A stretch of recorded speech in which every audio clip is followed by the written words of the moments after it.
제가 그렇게 원래 잘 씻지 않는 사람은 아니고요. 씻는 거 굉장히 좋아합니다. 오늘 시간이 10분밖에 없다고 하더라고요. 예측 불가능한 지진에 대비하는 꿀팁 바로 발표 시작하도록 하겠습니다. 사회자분께서 미리 말씀을 해주셨죠. 제가 왜 여기 가 있는지. 여기는 몽골입니다.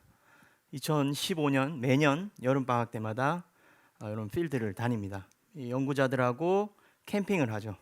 그리고 몽골은 유목민족이 사는 곳이거든요. 이렇게 유목민들한테 현장에 대해서 여쭙곤 합니다. 여기 캠핑하러 놀러 간 건 아니고요. 여기 왜 갔냐면 이분이 이제 손으로 가리키고 있죠. 바로 지진 지표 파열입니다. 여러분, 지진이 발생을 하면 간혹 가다가 이렇게 땅이 깨집니다. 그래서 우리는 그거를 지진 지표 파열이라 그러죠. 지금 1905년에 규모 8.3의 지진에 수반된 지표 파열입니다. 그래서 이 지표 파열을 조사하기 위해서 현장에 갔었던 거죠. 지진 지표 파열, 영화에서도 다루어졌었습니다. 산 안드레아스라는 영화에서 이런 지표 파열이 있었죠. 물론 실제가 아닙니다. 영화죠. 가짜 지표 파열입니다. 그런데 이 영화 하는 사람들이 만들다 보니까 뭔가 틀린 점이 있어요. 실제 지진 지표 파열하고는 조금 다릅니다. 제가 강연 후에 요 퀴즈를 낼 테니까 실제랑은 뭔가 다르다는 걸 발견하시면 제가 선물을 드리도록 하겠습니다. 자, 이거는 실제입니다. 2016년 뉴질랜드에서 케이코쿠라 지진이 발생을 했습니다. 그래서 여기 두 명이 조사자가 있는데 키를 훌쩍 넘을 만큼 절벽이 생겨버렸죠. 그러니까 지금 제가 서 있는 쪽이 내려앉은 겁니다. 4, 5m 정도 내려앉은 거죠. 그래서 저는 오늘 계속 지진 지표 파열에 대해서 말씀을 드리겠습니다. 지진 지표 파열이 왜 생기냐? 여러분, 지진은 아시죠? 우리가 진원, 지진이 시작되는 곳이죠. 그리고 수직하게 우리 지표면으로 올라오면 우리가 진앙이라고 그럽니다. 그리고 지진은 단층이 깨지는 거죠. 그래서 지진이 발생하면 총 두 가지의 현상이 생겨요. 첫 번째는 지진파입니다. 진원에서부터 지진파가 확장해 나가는 거죠. 그게 지표면에 도달하면 우리가 지진동을 느끼는 겁니다. 그죠? 그게 지진파의 결과물이고, 또 하나가 이 단층이라는 게 지표에 드러날 때가 있어요. 그때 제가 공부하는 지진 지표 파열이 생기는 겁니다. 비슷한 그림입니다. 여기가 진원이고 여기가 수직으로 올라오면 진앙이죠. 그리고 여기 단층이 있고 여기에서 지진 파열이 시작됩니다. 시작은 하나의 점에서 시작을 하죠. 근데 주황색으로 표시된 게 자꾸 양쪽으로 퍼져 나가는 거예요. 그런데 지진이 규모가 6보다 작으면 규모 4, 규모 5 이런 애들은 얘네가 확장을 하다가 지표까지 도달을 못해요. 그만큼의 방출되는 에너지의 양이 작습니다. 그런데 규모 6 이상의 큰 지진들은 얘네들이 충분히 에너지가 가지고 있죠. 그래서 확장하고 확장하다가 지표까지 올라오는 겁니다. 그래서 규모 6 이상의 큰 지진들은 지표 파열을 동반을 하는 거죠. 자, 뒤로 가겠습니다. 그럼 왜 규모 6 이상의 지진들은 지표 파열이 발생을 하냐? 우리가 지진원 깊이라고 합니다. 그 상부 지각이죠. 딱딱한 우리가 살고 있는 지각입니다. 그런데 지진이 이 상부 지각을 완전히 파열시키는 게 규모 6 이상의 지진들이에요. 그래서 지표에 파열이 생기는 거죠. 근데 규모가 6보다 작게 되면 이러한 하나의 지진들이 다 숨어 있습니다. 그러니까 땅이 갈라지거나 이런 것들을 볼 수가 없는 거죠. 우리가 겪었던 경주 지진, 포항 지진 전부 다 이렇게 작은 지진들이었습니다. 그죠? 자, 그러면 왜 규모 6 이상의 지표 파열을 일으키는 큰 지진을 공부해야 되냐? 지진의 규모와 인명 피해 수를 보면 당연히 큰 지진들을 우리가 대비를 해야 됩니다. 경주 지진 지진 전후 위성 영상을 봤을 때 지표 파열이 발생하지 않았습니다. 지표 파열이 없었고 인명 피해도 없었죠. 인명 피해 입장에서는 우리한테는 참 다행이었습니다. 하지만 큰 지진들은 대비를 해야 되는 거죠. 그래서 그래서 이게 하얀색 두 개의 라인이 원래는 한 라인이었어요. 근데 8.1 고비 알타이 사막에서 지진이 일어나면서 이렇게 어긋난 거죠. 그리고 절벽이 생긴 겁니다. 여러분, 7, 8 가는 지진들은 우리가 상상할 수 없는 에너지를 발산을 하고 엄청난 재해를 일으킵니다. 그래서 저는 10년 동안 이 공부를 했어요. 그리고 큰 지진이 일어나는 곳에서 공부를 하고 있었습니다. 그런데 10분 안에, 벌써 5분이 지났어요. 10분 안에 여러분들한테 지진에 대해서 설명을 해야 됩니다. 그래서 제가 동료분한테 여쭤봤어요. 어떻게 해야 돼요? 기상캐스터가 돼보라는 거예요, 저보고. 짧은 시간 안에 깔끔하게 정보를 전달하는 그분들을 벤치마킹 해보라. 그래서 제가 아이디어를 얻었습니다. 뭐 제가 지금 이런 표정이겠죠. 그래서 날씨하고 대비를 한번 해보겠습니다. 날씨 예보 보통 이런 식으로 하죠. 언제까지, 어느 정도의 비가 올 거니까 주의를 하십시오라고 합니다. 제가 결론부터 말씀드리면 지진도 할 수가 있습니다.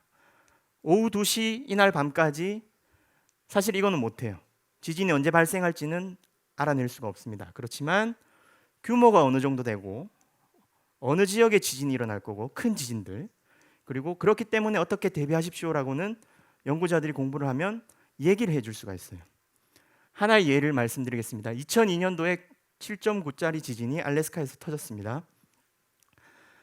70년대에 이미 미국 지질조사서에서 지질학자들이 데날리 폴트가 있으니까 럽처가 일어날 수 있다, 지표 파열이 일어날 수 있다, 최대 규모는 8 정도로 예상된다. 알래스카에는 송유관이 있습니다. 단층이 지나가는 곳에 빔을 설치를 했죠. 그죠? 실제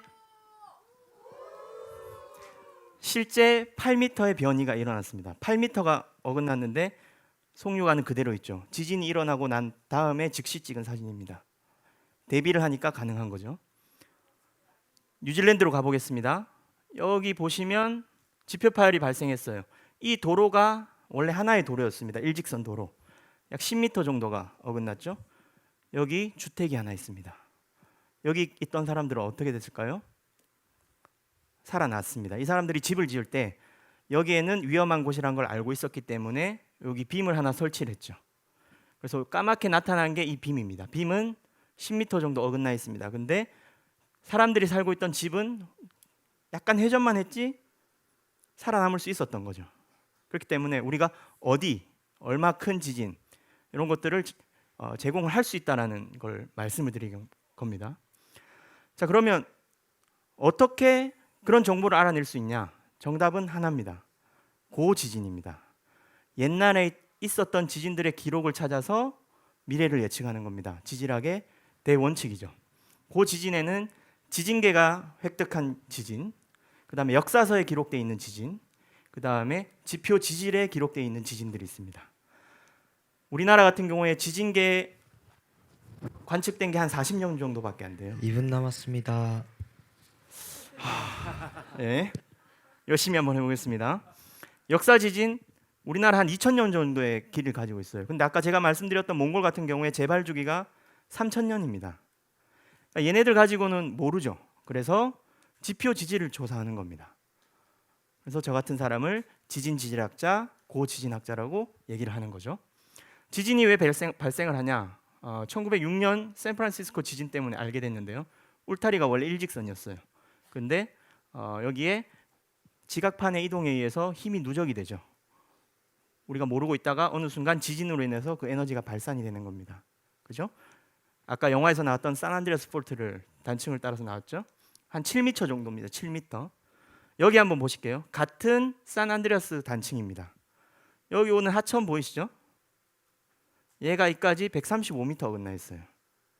자, 요거는 만든 지 얼마 안 됐죠. 근데 하천은 상당히 오랜 기간 형성되어 있었습니다.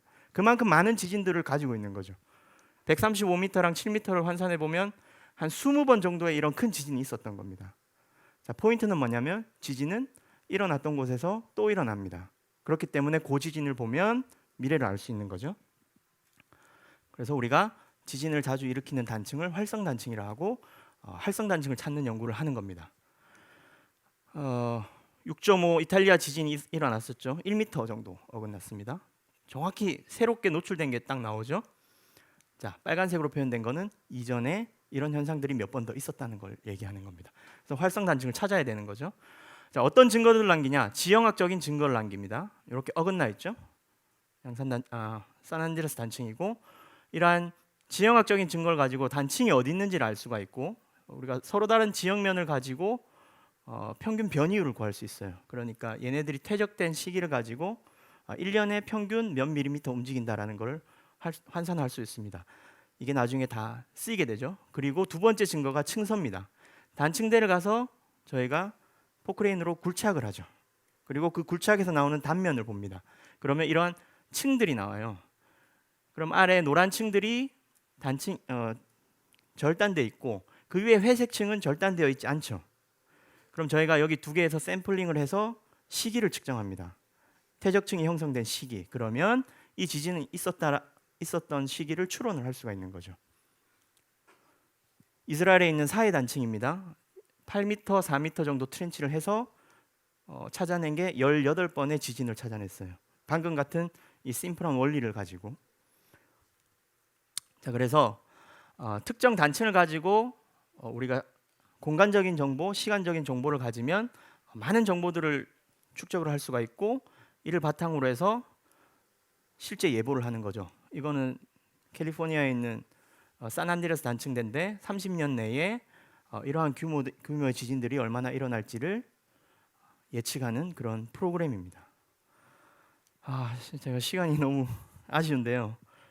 몇 개만 말씀드리겠습니다. 다양한 분야에서 지진 지질학을 공부를 할 수가 있습니다. 포항 지진에 적용을 했고요. 위성을 가지고도 하고 지진계를 가지고도 하고 저처럼 지질 조사를 가지고도 합니다. 요새는 위성 영상을 가지고도 하고요. 과거 항공 사진 매우 중요합니다. 최근에는 항공 라이다라에서 나무를 다 없애주는 기법이 있어요. 저희가 항공기를 라이다를 장착해서 보냅니다. 그럼 나무를 다 지운 지형을 가지고 지형 보고 공부를 하는 거죠. 그리고 최근에는 드론을 가지고도 지형 정보를 획득해서 고지진을 추론합니다. 너무 바쁩니다.